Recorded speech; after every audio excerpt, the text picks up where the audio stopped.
All right, Annetta, lock the doors because what I'm about to say is going to upset some people right next here. Okay.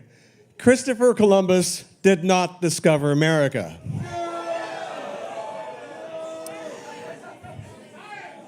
Exactly. I mean, never mind the question of like how you can discover a place where the inhabitants are watching you arrive from the shore.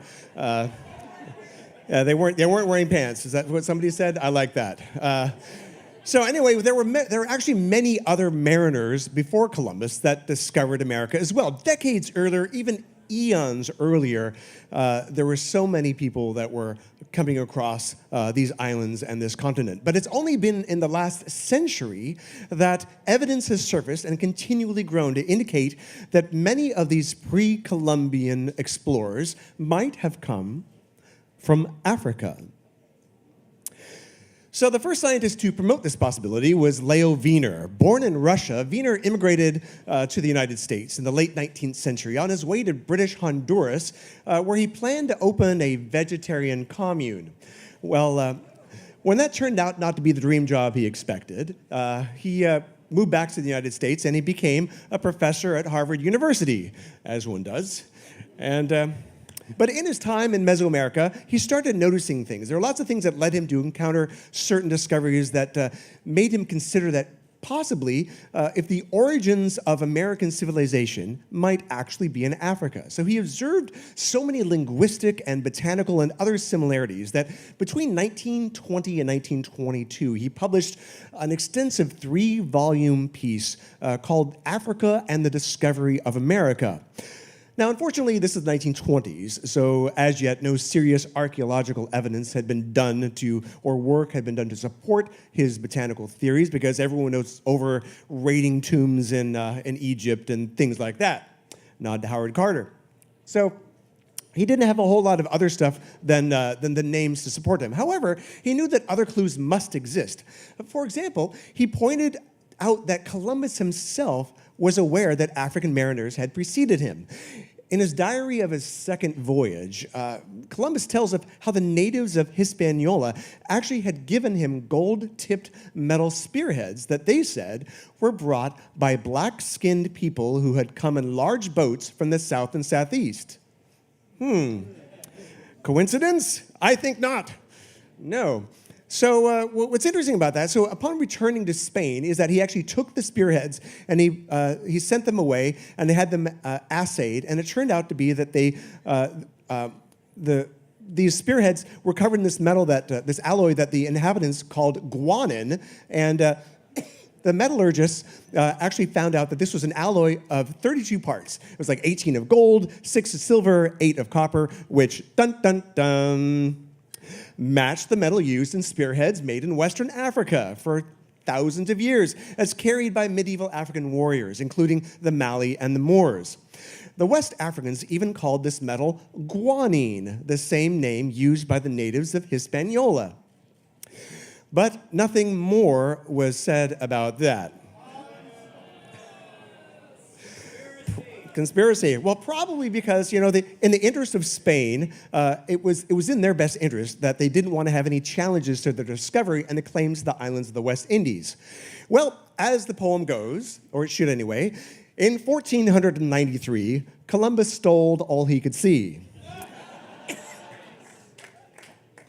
Yeah, so on his second voyage, which was 10 times larger than the first, Columbus went on a frantic but unsuccessful island-hopping trip to find gold and spices. He carried along several natives from his newly discovered San Salvador, which the inhabitants called Guanahanvi. Another island that the natives pointed out, which was really large, and was called Soameto. Soameto. Now, Columbus continued going around whimsically renaming every island he could find. But, Leo Wiener, being the curious person and the linguist that he was and the etymologist, he couldn't help noticing that the origin of these many place names and botanical names in Mesoamerica actually sounded distinctly like other languages in Africa, particularly Bantu and even Arabic. Wiener and numerous other botanists have also puzzled over the presence of certain plants that predated Columbus but originated in Africa. For example, the calabash bottle gourds. Now, this is a species originally from West Africa, where they were well cultivated in America before Europeans arrived. Now, even long before they existed in Indonesia or Polynesia. So, in fact, the Pacific was the last place that bottle gourds actually reached and expanded to. Pardon my covfefe. Well, if it were not for transatlantic trade, pre-Columbian times, it would be very difficult to explain how certain plants, such as the yam, the sweet potato, domesticated cotton, peanuts, and tobacco, reached both West Africa and the Americas. The spread of the plantain is particularly noteworthy because it could not remain viable if it was carried in salt water. Well, in the 1640s, a Brazilian botanist named George Marcgrave. Thank you. Thank you. Speaking of botany, Ricola. Yeah, there we go. So thank you very much. So the Brazilian botanist George Marcgrave wrote that the establishment of a particular varieties of plantains in this region stands as a strong argument for ancient maritime contact between the Americas and Africa. That's bananas. B-A-B-A-N-A-S.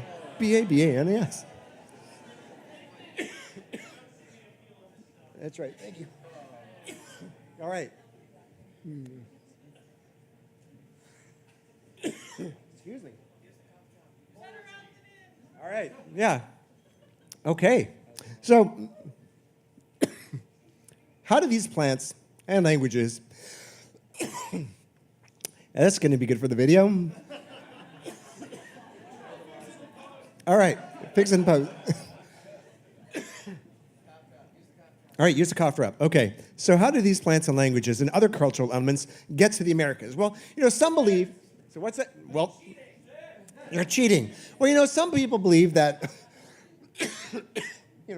over thousands of years, Africans migrated out of Africa and then over the Bering Strait, then down into South America, and things like that. Well, another explanation exists, and so get ready. There you go. Let it out of your system. Awesome. Africans had ships. In fact, they had four kinds of. They had unbelievable. They had a shipload of vessels, and they had away. The anchors way. So in fact, they had four kinds of vessels, and Nubian pottery. This is an example of Nubian pottery with a painting on it that shows a long-hold pottery art. That shows either a long-hold boat or a papyrus raft or a hulled-out canoe. And then this other painting beside it is from, the first one was from 3000 BC, and this is a bird's-eye view of an oared riverboat in Chad. And it dates from 3500 BCE.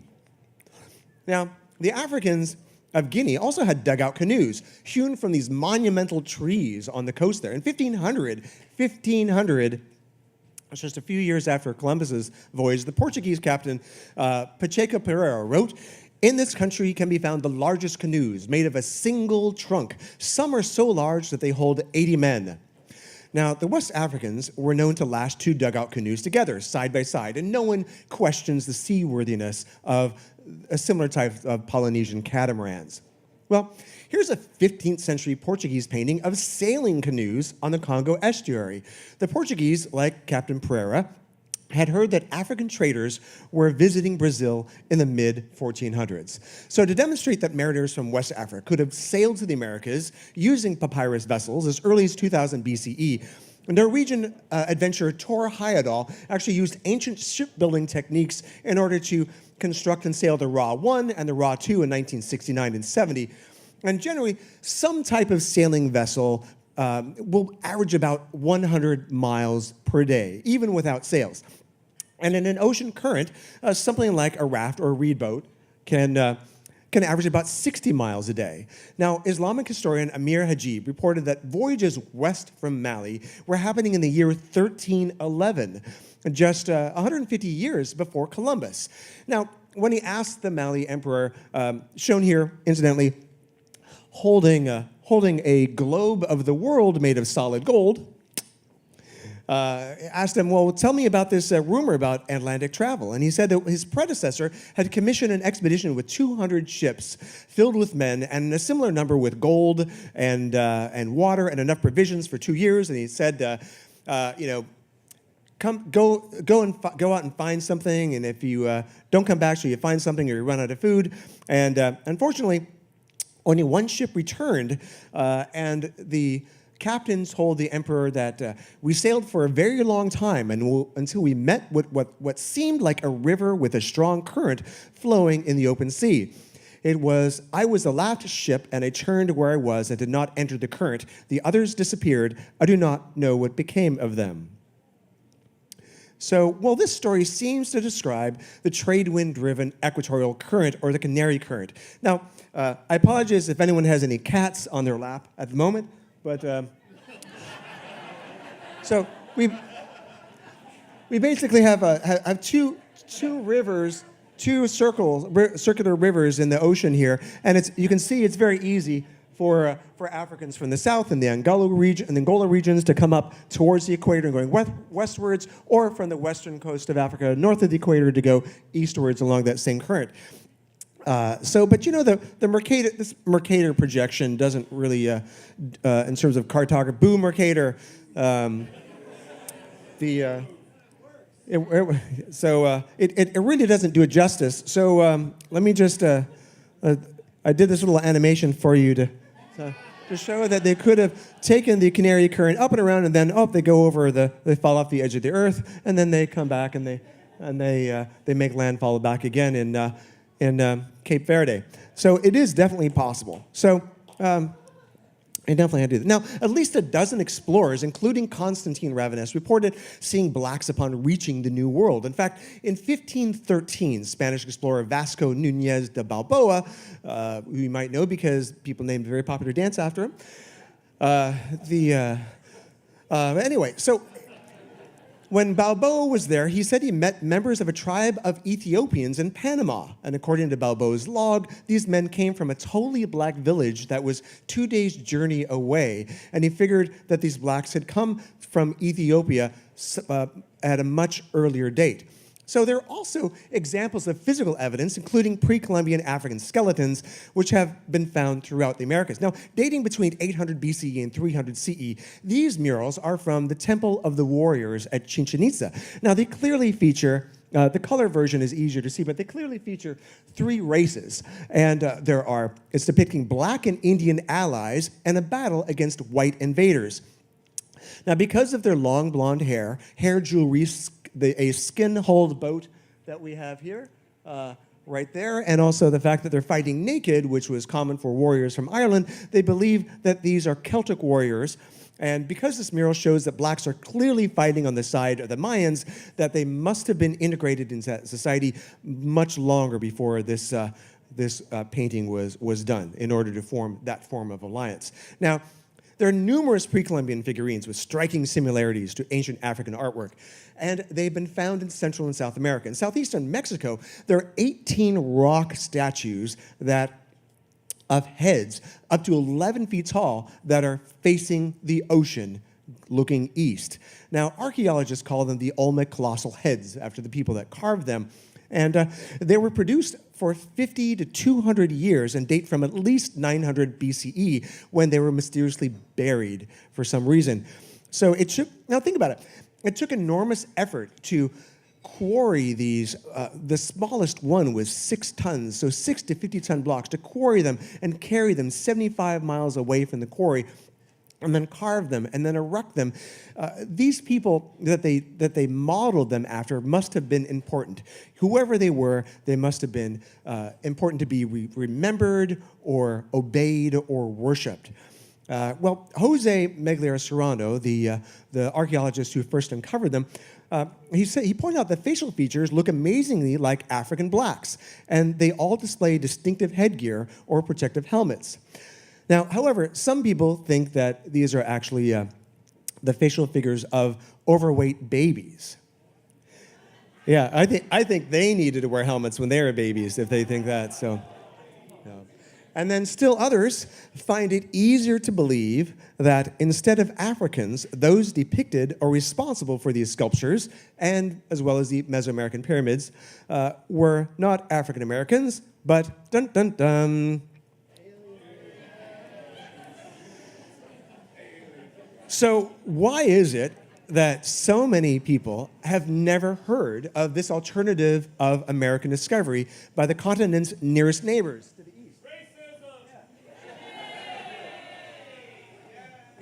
So, I mean, look, now the thing, exactly, whoa, where'd all the continents go? So, this is, look at how close this is. I mean, white people don't think that you could go, this is closer compared to more than twice the distance that Columbus sailed. This will win a drink for you in a bar game sometime. Which state is closest to Africa? Maine. Yeah, look, see there, you gotta need a globe for this. Look at that. You know, versus yeah, geometry, science. There you go. So anyway, so very few Americans know this. And why is this? So having examined textbooks throughout for years up until 2018, James W. Lowen says that although some books cite the alternative possibility that Vikings, Norse, or even Irish may have reached America first, not one textbook, old or new, mentions the West Africans. So whether or not you give any credence to this admittedly controversial Afrocentric theory, it's obvious that Columbus was not the first to discover America, but the last. So why did he make such an indelible mark on Western people's minds? Well, conquest may have a lot to do with it. Right, Eurocentrism. Unlike the mundanity of perhaps thousands of years of peaceful African transatlantic trade, the quest for gold and world domination makes a much better story. And, the good Queen Isabella was so proud of her fella that she immediately equipped Columbus with 17 ships, 1,500 men, 200 cannons, crossbows, cavalry, and even 20 attack dogs for a second voyage. And another, and another.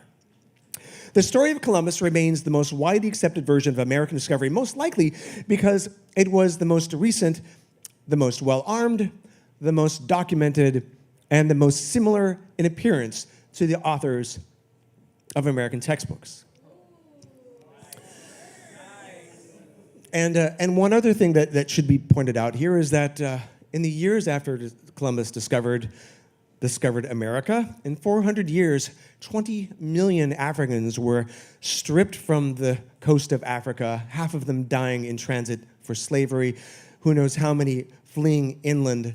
And at the same time, within 5 years of Columbus's arrival in the New World, 90% of the indigenous population had died from disease or murder, 90%. So the fact is, that leaves few people to have a written or memory or an oral history of the seafaring of their African discoverers. Historian Samuel D. Marble wrote, as a subject for research, the possibility of African discovery of America has never been a tempting one for American historians. We choose our own history, or more accurately, we select those vistas of history that more or less kind of explain to have the promise of the greatest satisfaction for ourselves. And we have had little appetite to explore the possibility that our founding father was a black man. So nevertheless, there is considerable evidence to suggest that African mariners also participated in this great adventure, no less than Vikings, the Portuguese, Spaniards, Celts, Chinese, Polynesians, and Arabs, and others. So now I would like to raise a toast to all the discoverers of America before Columbus, wherever you may came from. May more of us discover you.